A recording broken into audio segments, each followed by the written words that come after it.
जोहार साथियों, झारखंड के साथ ही साथ नेशनल लेवल के इंपॉर्टेंट करेंट अफेयर डिस्कशन में डिस्कस करने वाले हैं 29 और 30 जुलाई के इंपॉर्टेंट करेंट अफेयर्स को।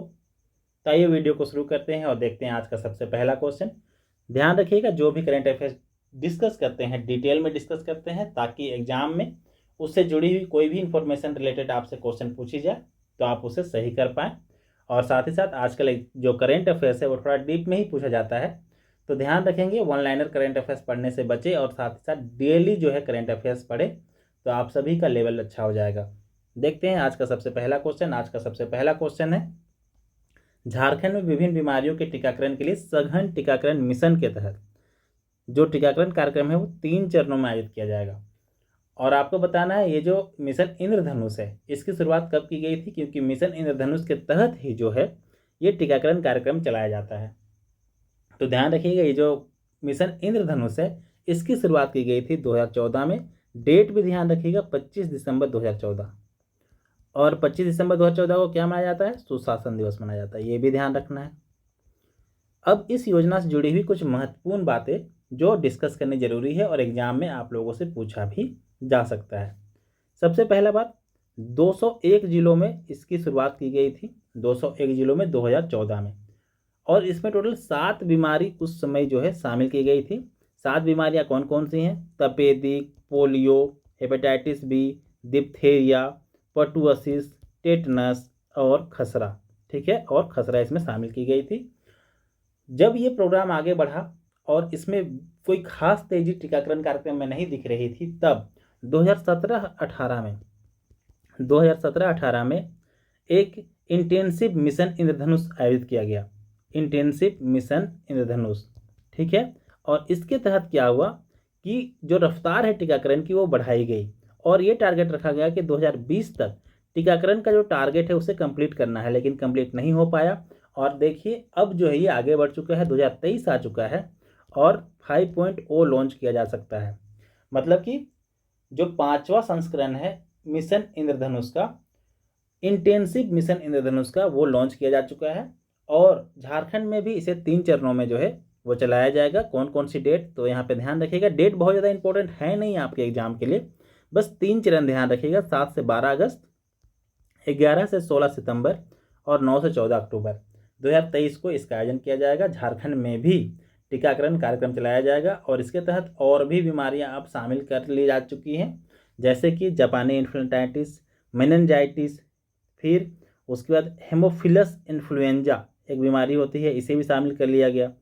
और इस तरीके से जो है अब बहुत सारी जो बीमारियां हैं उसके लिए टीका अवेलेबल है और उन टीकाकरण कार्यक्रम के तहत जो है बच्चों को टीका लगाई जाती है ताकि फ्यूचर में उस बीमारी का होने का खतरा कम हो जाए। क्योंकि टीकाकरण क्या करता है, बॉडी में जाके प्रतिरक्षा को मजबूत करता है और हमारी जो इम्यूनिटी पावर है उसको बढ़ाता है, तो इसलिए टीकाकरण कार्यक्रम जरूरी है। और अब जो है आने वाले समय में बहुत सारी बीमारियों को एलिमिनेट करने में ये जो टीकाकरण अभियान है ये मदद करेगा। बात करते हैं अगले क्वेश्चन की। अगला क्वेश्चन है, 74वें वन महोत्सव की शुरुआत मुख्यमंत्री हेमंत सोरेन द्वारा कब किया गया? तो ध्यान रखिएगा, 74वां जो वन महोत्सव है इसकी शुरुआत हमारे जो मुख्यमंत्री हैं हेमंत सोरेन जी, इनके द्वारा किया गया। कब? तो 28 जुलाई को। ठीक है, 28 जुलाई को 74वां वन महोत्सव की शुरुआत हमारे मुख्यमंत्री हेमंत सोरेन ने की। लेकिन ध्यान रखिएगा, वन लगाने की जो इनिशिएटिव है, ठीक है, मतलब पौधारोपण अभियान, ये जो पौधारोपण अभियान है इसकी शुरुआत हमारे जो मुख्यमंत्री हैं इन्होंने साहेबगंज से की थी, तो ये भी ध्यान रखिएगा। ठीक है, पौधारोपण अभियान की कहाँ से शुरुआत की थी? साहेबगंज से। और जो 74वां वन महोत्सव है इसकी शुरुआत इन्होंने रांची से की है। ठीक है, तो दोनों चीज़ें ध्यान रखिएगा। और 74वां वन महोत्सव की शुरुआत कब हुई? 28 जुलाई की हुई। बात करते हैं अगले क्वेश्चन की। अगला क्वेश्चन है, पोटोहो खेल विकास योजना के तहत बन रहे मैदान बन रहे हैं, प्लेग्राउंड, ठीक है, और स्टेडियम बन रहे हैं, इसके निर्माण में वृद्धि की सलाह हमारे जो मुख्यमंत्री हैं इन्होंने दी है। और इसके तहत एक इंडोर स्टेडियम का भी निर्माण किया जा रहा है। आपको बताना है ये जो इंडोर स्टेडियम है ये कहाँ बनाया जाएगा। तो ध्यान रखिएगा, ये जो इंडोर स्टेडियम है ये बनेगा गोड्डा जिला में।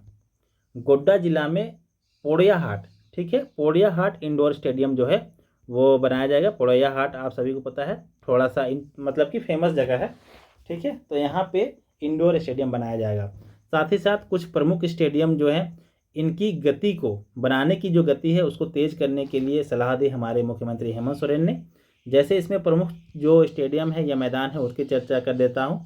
जैसे गोड्डा में पोड़िया हाट है, ठीक है। उसके बाद दुमका में आपका है मसलिया प्रखंड में मसलिया इरिगेशन प्रोजेक्ट भी चलाया जा रहा है, आप सभी को पता है।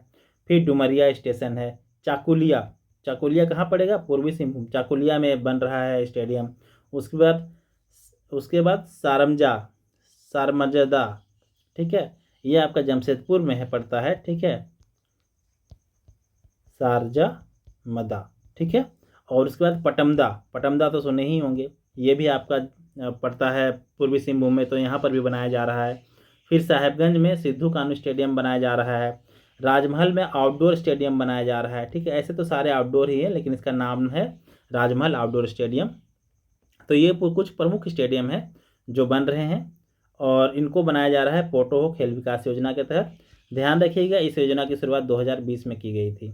कब? कोविड-19 जब हुआ तो उसके बाद बहुत से जो मजदूर हैं जब वापस आ गए झारखंड में और उनको थी रोजगार की ज़रूरत, तो फिर रोजगार शुरू करने के लिए ये जो पोटो खेल विकास योजना है ये प्रमुख रूप से शुरू की गई थी। ये चीज़ें आप लोगों को ध्यान रखनी है। बात करते हैं अगले क्वेश्चन की। अगला क्वेश्चन है सिरासीता नामक पर्यटक स्थल किस जिला में है? और ये हाल ही में न्यूज़ में भी रहा है। इसे डेवलप करने के लिए झारखंड सरकार योजना बना रही है, ठीक है। तो आने वाले दिनों में ये सिरासीता पर्यटक स्थल जो है थोड़ा सा पॉपुलर होगा और इसमें पर्यटन बढ़ेगी। तो ध्यान रखिएगा ये गुमला जिला में है। सिरासीता नामक पर्यटक स्थल कहाँ है? तो गुमला जिला में है। गुमला जिला की अगर हम लोग बात करते हैं तो यहाँ पे कई सारे पर्यटक स्थल और भी हैं, जैसे कि अंजन धाम पर्यटक स्थल, फिर नौरतनगढ़ है यहाँ पे, और टांगीनाथ है, ठीक है। बाकी पालकोट वगैरह भी लोग घूमने जाते हैं। तो ध्यान रखिएगा कि सिरासीता नामक पर्यटक स्थल कहाँ है? गुमला में है। अब देखिए नौरतनगढ़ से जुड़ी हुई एक चीज़ मैं बता देता हूँ महत्वपूर्ण, जो हाल ही में न्यूज़ में रही थी। नौरतनगढ़ में हमारे पीएम मोदी का जो 100वां मन की बात प्रोग्राम आती है ना, मन की बात 100वां एपिसोड हाल ही में कंप्लीट हुआ था। तो मन की बात का जो 100वां एपिसोड है ये नौरतनगढ़ से भी जो है वो सुनाया गया था। कहाँ से? नौरतनगढ़ से। और नौरतनगढ़ जो है उन 12 इम्पोर्टेंट ऐतिहासिक स्थल में शामिल था जहाँ पर से मन की बात का 100वां एपिसोड जो है वो सुनाया गया था। तो ये भी आप लोग ध्यान रखिएगा, ये क्वेश्चन बनने के लायक है और आपके जैसे सीजीएल में भी ये क्वेश्चन देखने को मिल सकता है। बात करते हैं अगले क्वेश्चन की। अगला क्वेश्चन है पर्यावरण क्षेत्र में कार्य करने के लिए झारखंड के महत्वपूर्ण लोगों को जो है हाल ही में मुख्यमंत्री हेमंत सोरेन जी के द्वारा सम्मानित किया गया। यह कार्यक्रम कहाँ आयोजित किया गया था? तो ध्यान रखिएगा ये जो कार्यक्रम है ये रांची में ही आयोजित किया गया था। जो 74वां वन महोत्सव है ना, उसी की जो कार्यक्रम आयोजित की गई थी उसी में इन्हें सम्मानित किया गया। कुल 6 लोगों को सम्मानित किया गया, ये ध्यान रखना है। नाम इंपॉर्टेंट है ही नहीं, एग्जाम में आप लोगों से पूछेगा नहीं, तो झूठ मूठ का याद करने का जरूरत है नहीं, ठीक है। तो ध्यान रखिएगा पर्यावरण के क्षेत्र में काम करने के लिए टोटल 6 लोगों को सम्मानित किया गया। और ये जो 6 लोग हैं ऐसे मैं नाम एक बार पढ़ के बता देता हूँ। ये हैं वीरेंद्र सिंह बेतला से, उसके बाद रमेश कुमार महतो पिठोरिया से, फिर एक है तेतरी लकड़ा है, ये रांची से हैं। फिर राजेश माल्टो जो है ये साहेबगंज से हैं। जगदीश महतो कसमार से हैं, ठीक है, जगदीश महतो कसमार से हैं। उसके बाद कसमार कहाँ पड़ता है? बोकारो में पड़ता है, काफ़ी फेमस भी है कसमार। फिर दुष्यंत कुमार महतो ये आपका विष्णुगढ़ हजारीबाग से हैं। और देवंती देवी ये रायगढ़ गुमला से हैं, ठीक है। देवंती देवी कहाँ से? रायगढ़ गुमला से। तो ये मैंने नाम आपको बता दिया, आप लोग धीरे धीरे इसको लिख भी सकते हैं लिखना चाहे तो। अब बात करते हैं अगला क्वेश्चन है राज्य के कितने जिलों को नक्सल मुक्त करने की तैयारी की जा रही है ताकि ये जो राज्य हैं यहाँ पे सिक्योरिटी रिलेटेड एक्सपेंडिचर को समाप्त किया जा सके। सबसे पहले समझिए ये सिक्योरिटी रिलेटेड एक्सपेंडिचर होता क्या है। ये जो सिक्योरिटी रिलेटेड एक्सपेंडिचर होता है ये होता है कि कोई एक जिला मान चलिए वो नक्सल प्रभावित है तो वहाँ पे बहुत सारे जो खर्च है बढ़ जाते हैं। पुलिस का खर्च बढ़ जाता है, उनके गोला बारूद का खर्च बढ़ जाता है। उसके बाद वहाँ के जो लोग होते हैं उनको विशेष सहायता पहुँचाई जाती है। वहाँ के लोगों को सरकारी सहायता पहुँचाने में भी जो है योजनाओं को पहुँचाने में एक्स्ट्रा खर्च किया जाता है। और साथ ही साथ बहुत सारी चीज़ें बेकार भी हो जाती हैं, जैसे कि कोई भवन को उड़ा दिया, ठीक है, कोई पंचायत भवन को उड़ा दिया, कोई सरकारी संपत्ति को नष्ट कर दिया, ठीक है, रोड बनाने में प्रॉब्लम हो रही है, योजनाओं को लागू करने में प्रॉब्लम हो रही है, उनके पैसे भी बेकार जा रहे हैं। तो इस तरह की बहुत सारे नुकसान जो है राज्य सरकार को झेलना पड़ता है यदि कोई जिला नक्सल प्रभावित है। लेकिन अब हाल ही में 5 ऐसे जिले हैं जिनको नक्सल प्रभावित जो है वो नहीं रह गए हैं और उन्हें नक्सल मुक्त अब जो कर दिया जाएगा, जिससे उनके सिक्योरिटी रिलेटेड एक्सपेंडिचर जो है वो कम हो जाएंगे। तो ध्यान रखिएगा, इसमें 5 जिले कौन कौन से हैं।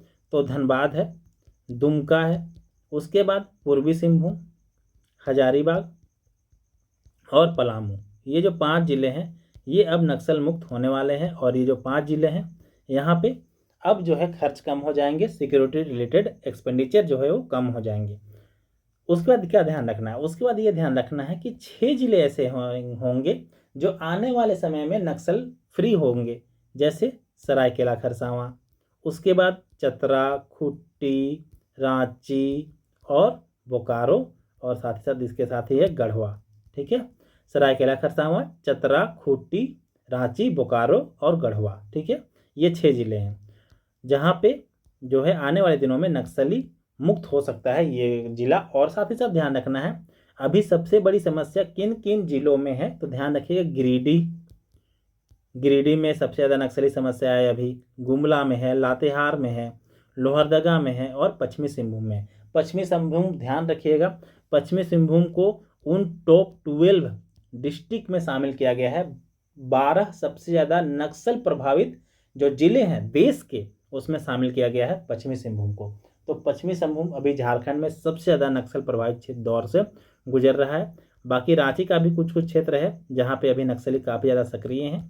ठीक है, तो आने वाले समय में जो है रांची तो नक्सल मुक्त हो भी सकता है, लेकिन अभी पश्चिमी सिंहभूम को काफ़ी समय लगेगा। यहाँ पे आए दिन आईईडी ब्लास्ट वगैरह होते रहते हैं, आप लोग न्यूज़पेपर में पढ़ते रहते होंगे। बात करते हैं अगले क्वेश्चन की। अगला क्वेश्चन है सीएम कन्यादान योजना के तहत राज्य के कितने लाभुकों को जो है वो योजना का लाभ दिया जाना है। तो ध्यान रखिएगा इसके तहत जो है लाभुक हैं वो जिनको लाभ दिया जाना है, तो ध्यान रखिएगा इसके तहत कोई सीमा निर्धारित नहीं है। ठीक है, जितने भी एलिजिबल लोग होंगे, जितने भी एलिजिबल लाभार्थी होंगे सबको जो है लाभ दिया जाएगा, इसमें कोई लिमिट नहीं रखा गया है। बात करते हैं अगले क्वेश्चन की। अगला क्वेश्चन है जल जीवन मिशन 2024 में समाप्त हो जाएगा। झारखंड 2023-24 में कार्य करने के लिए झारखंड को 4,722 करोड़ रुपए दिए गए और झारखंड में अब तक कितने प्रतिशत जो है वो कार्य समाप्त हो चुका है। तो ध्यान रखिएगा झारखंड में जो जल जीवन मिशन है उसकी जो रेट है समाप्त होने की वो काफ़ी स्लो है। ठीक है, काफ़ी धीरे धीरे काम हो रहा है। रीजन बहुत सारे हैं। सबसे पहला रीजन है झारखंड एक पठारी जो है राज्य है और पठारी राज्य में वाटर कनेक्शन पहुंचाना काफ़ी ज़्यादा मुश्किल होता है। और ध्यान रखिएगा अगर कोई राज्य मैदानी है तो वहाँ पे ये चीज़ें करनी आसान होती है। मान के लिए झारखंड का एक गांव, झारखंड आप सभी को पता है पठार में, ठीक है, अब एक गांव जो है वहाँ पे ऐसे है, ठीक है ना, और ये गांव बसा हुआ है यहाँ पे, ठीक है, पहाड़ ऊपर। अब यहाँ पे अब बात ये है ना कि सबसे पहले तो पानी को यहाँ चढ़ाना पड़ेगा, चढ़ा के यहाँ पे सबसे पहले टंकी बनानी पड़ेगी, तभी तो यहाँ पे वाटर सप्लाई दिया जा सकेगा। ठीक है, तो यही प्रॉब्लम है, नहीं तो नीचे मोटर लगा के जो है पानी को पंप किया जाएगा, तब जाके ही जो है यहाँ पे गांव में जो वाटर सप्लाई है वो पहुँच सकती है। तो अगर कोई जनसंख्या बहुत छोटी है, सपोज किसी गांव में अगर 400-500 लोग या 300 लोग रह रहे हैं, तो वैसे गाँवों में बिजली तो चलिए ठीक है पहुँच जाती है, लेकिन पानी पहुँचाना थोड़ा सा डिफिकल्ट होता है। तो यही सब रीजन है कि झारखंड में जो जल जीवन मिशन का नल से जल योजना है उसके तहत काम बहुत स्लो चल रहा है और अभी इसके तहत झारखंड में टोटल 39%, 39%, एक्चुअल जो है 39.23% है, इतना ही काम हो पाया है। ठीक है, और ध्यान रखिएगा टोटल कनेक्शन कितना देना है झारखंड में, तो 61.30 लाख कनेक्शन देना है। इसमें से सिर्फ अभी तक जो है झारखंड में 24.04 लाख कनेक्शन ही वो दिया जा चुका है। ठीक है, तो ये काफ़ी चिंता के विषय है और बहुत धीरे धीरे इसमें काम हो रहा है। ठीक है, ये ध्यान रखिएगा।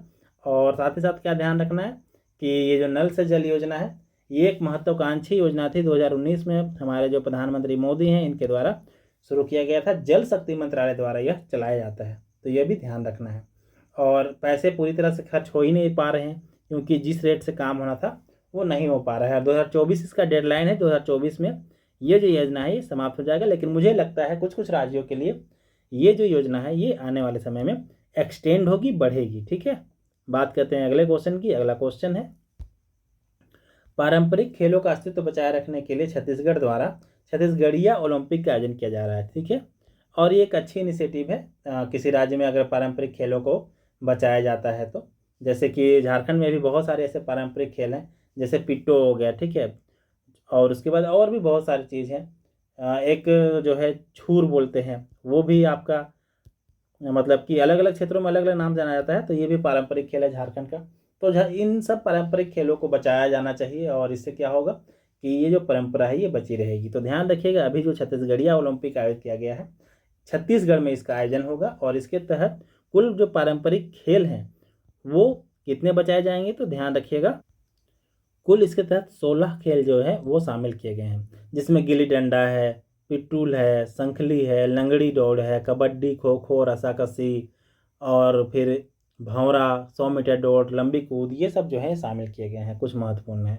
ठीक है, बात करते हैं अगले क्वेश्चन की। अगला क्वेश्चन है, भारत में सेमीकंडक्टर उत्पादन को प्रोत्साहित करने के लिए तथा निर्माण संबंधी फैक्ट्रियों की स्थापना करने के लिए सेमीकॉन इंडिया 2023 का आयोजन कहाँ किया गया, तो ध्यान रखिएगा सेमीकॉन 2023 का आयोजन किया गया है कहाँ पे, तो ये जो आयोजन है ये गुजरात में इसको आयोजित किया गया, गुजरात के गांधीनगर में जो है इसका आयोजन किया गया, और मोदी जी इसमें पार्टिसिपेट किए, और पूरे जो है इंडस्ट्री से जुड़े हुए लोगों को इसमें बुलाया गया था।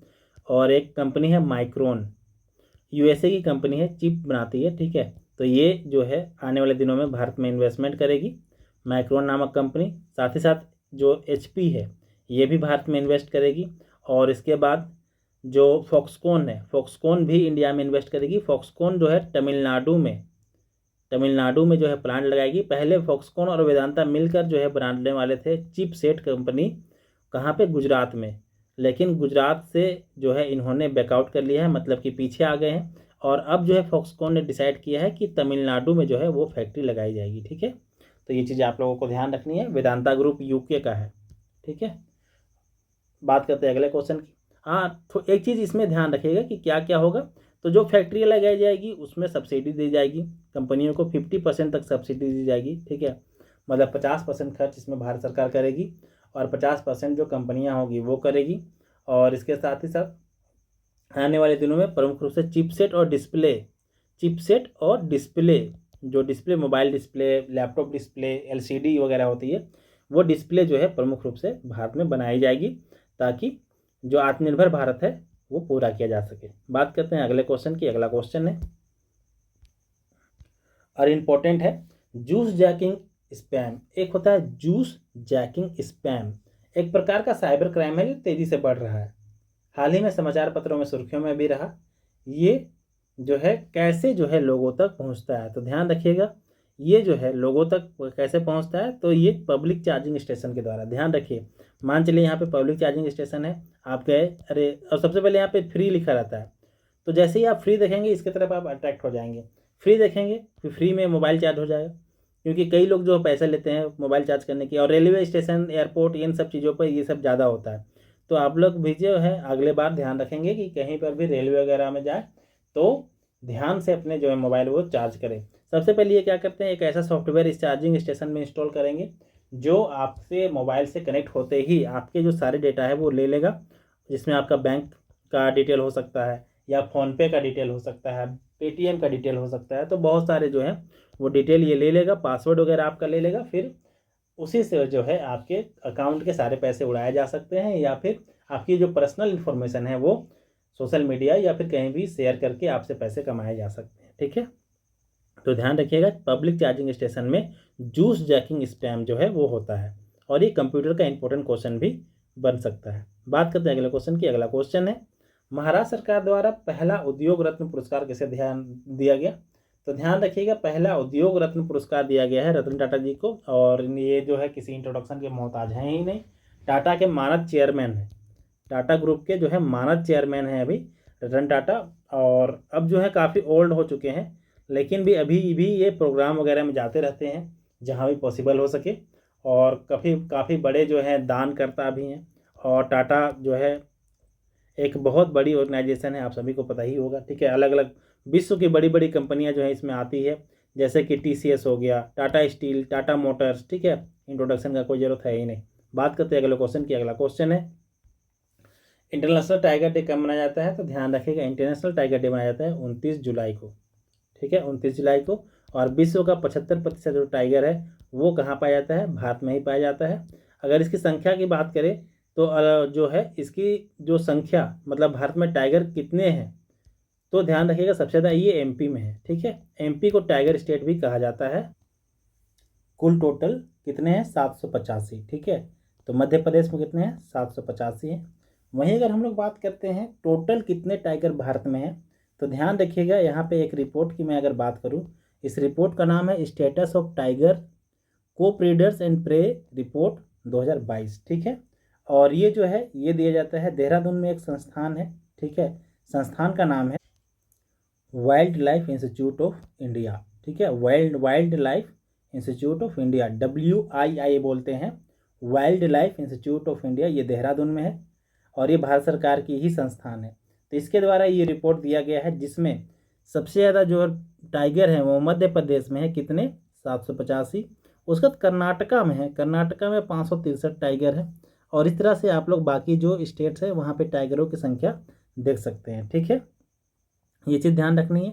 साथ ही साथ ध्यान रखनी है जो टाइगर अलायंस बनाया गया है, भारत सरकार के द्वारा एक अलायंस बनाया गया है जिस अलायंस का नाम रखा गया है International Big Cat Alliance, International Big Cat Alliance, ठीक है। ये भारत सरकार ने बनाया, ये भी ध्यान रखना है। और इस बार जो है 1973 में क्या लॉन्च किया गया था? टाइगर प्रोजेक्ट लॉन्च किया गया था ना, तो उसका 50 वर्ष पूरा हुआ। टाइगर प्रोजेक्ट का 50 वर्ष पूरा होने के अवसर पर मैसूर में, ठीक है, मैसूर में मनाया गया इसका 50वां जो स्थापना दिवस था, वो मतलब एक तरह से सेलिब्रेट किया गया प्रोजेक्ट टाइगर का 50 वर्ष। और साथ ही साथ मोदी जी ने एक ट्वीट किया था, मुझे वो ट्वीट याद है, कि भारत जो है वो विश्व के जो भूमि का क्षेत्रफल का कितना प्रतिशत है? 2.4% ही भारत के पास है, लेकिन बाघ कितने? 75% है। तो ये मोदी जी का ट्वीट मुझे याद है, इसलिए मुझे ये भी याद है कि 75% जो टाइगर हैं वो पूरे विश्व के भारत में ही पाए जाते हैं, ठीक है। ये चीज़ ध्यान रखनी है। और ये टाइगरों की संख्या से जुड़ा हुआ क्वेश्चन आप लोगों से पूछा जा सकता है। बात करते हैं अगले क्वेश्चन की। अगला क्वेश्चन है ऑटोनोमस अंडर वाटर व्हीकल, ठीक है।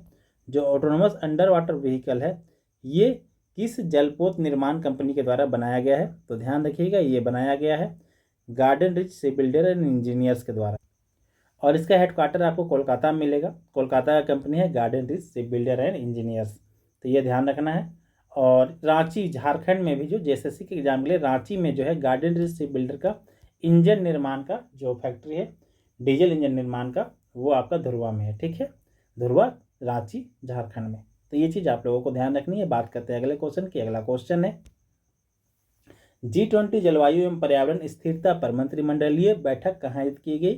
तो ध्यान रखिएगा G20 की जो जलवायु एवं पर्यावरण स्थिरता पर मंत्रिमंडल की बैठक है वो आयोजित की गई है आपका चेन्नई में, ठीक है। कहाँ आयोजित की गई है? चेन्नई में आयोजित की गई है, ये चीज़ ध्यान रखिएगा। और G20 के तहत बहुत सारे जो है वो अलग अलग ग्रुप्स होते हैं, उन ग्रुप्स की मीटिंग अलग अलग जगह होती है। रांची में भी 2 और 3 मार्च को जो है G20 की मीटिंग आयोजित की गई थी, तो ये भी ध्यान रखना है। झारखंड में एक G20 मीटिंग का आयोजन किया गया था। बाकी चेन्नई में जो है वो G20 जलवायु एवं पर्यावरण स्थिरता पर मंत्रिमंडलीय बैठक जो है वो स्थापित की मतलब आयोजित की गई थी। कहाँ पे? तो चेन्नई में। बात करते हैं अगला क्वेश्चन की। अगला क्वेश्चन है भारत सरकार द्वारा हाल ही में जारी किए गए एक जो है जवाब, ये राज्यसभा में सवाल पूछा गया था तो उसी का जवाब दिया गया है, जिसमें मेडिकल कॉलेज की स्थितियों के बारे में चर्चा की गई। आपको बताना है सबसे अधिक मेडिकल कॉलेज किस राज्य में है।